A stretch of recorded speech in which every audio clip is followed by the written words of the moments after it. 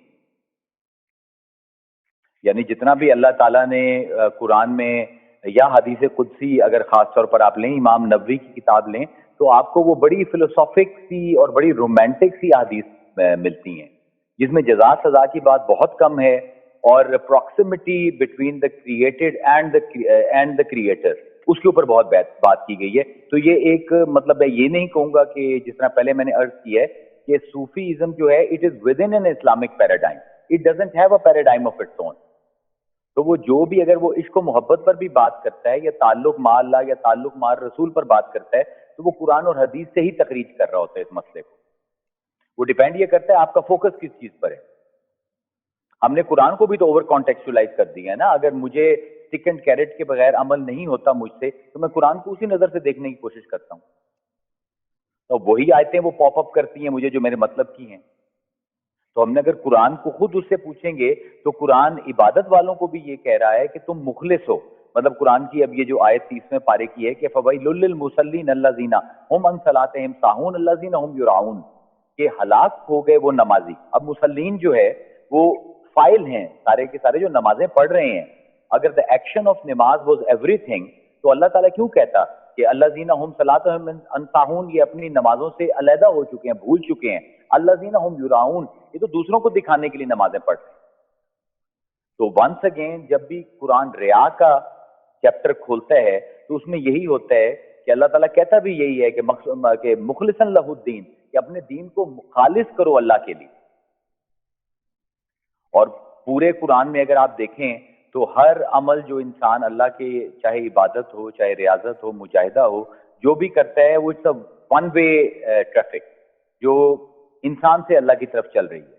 محبت ایک واحد ہے کہ اللہ فرماتا ہے یحبہم, کہ یحبہم و یحبونہ, وہ اللہ سے محبت کرتے ہیں اور اللہ ان سے محبت کرتا ہے. تو دیر از دس میسو weight being